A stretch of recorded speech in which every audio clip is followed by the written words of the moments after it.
বৃহস্পতিবার ভোরে রাজধানীর গুলশান এলাকা থেকে গ্রেপ্তার হন স্বাস্থ্য খাতের আলোচিত ঠিকাদার মোতাজ্জেরুল ইসলাম মিঠু। দুপুরে তাকে আদালতে হাজির করে 10 দিনের রিমান্ড আবেদন করেন দুদকের উপসহকারী পরিচালক জাকির হোসেন। শুনানিতে দুদকের আইনজীবী দেলোয়ার জাহান রুমি জানান, অবৈধ সম্পদ অর্জন করায় তার বিরুদ্ধে মামলা হয়েছে। ব্যাপক জিজ্ঞাসাবাদের জন্য তাকে রিমান্ডে নেওয়া প্রয়োজন। পাশাপাশি অব্যাহতি চেয়ে আবেদন করেন আসামি পক্ষের আইনজীবী।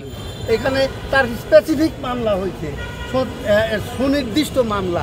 এই মামলা এটা ট্রায়াল হতে পারে, তার জামিনেও বাধা নাই, রিমান্ড দেওয়ারও কোনো যৌক্তিকতা নাই। উভয় পক্ষের শুনানি শেষে রিমান্ড ও জামিনের বিষয়ে পূর্ণাঙ্গ শুনানির জন্য আগামী 18 সেপ্টেম্বর দিন নির্ধারণ করে মিঠুকে কারাগারে পাঠানোর আদেশ দেন আদালত। উনি চার্জের কোর্ট 18-9 তারিখে এই নিয়ে পূর্ণাঙ্গ একটা শুনানি হবে। ঠিকাদারি কোম্পানিগুলোর মাধ্যমে বিভিন্ন মালামাল সরবরাহ ও উন্নয়ন কাজের নামে প্রভাব খাটিয়ে কোটি কোটি টাকা আত্মসাতের অভিযোগ রয়েছে মিঠুর বিরুদ্ধে। তার বৈধ আয়ের সঙ্গে 75 কোটি 80 লাখ টাকার অবৈধ সম্পদ অর্জনের তথ্য প্রমাণ পেয়েছে দুদক। জনাব মোতাজ্জেরুল ইসলাম মিঠু বিরুদ্ধে জ্ঞাত আয়ের উৎস বহির্ভূত সম্পদ অর্জনের অভিযোগে গতকালকে মামলা রুজু হয়েছে। সেই মামলা সংক্রান্তে তাকে গ্রেপ্তার করা হয়েছে। সাদ আহমেদ, দেশ টিভি, ঢাকা।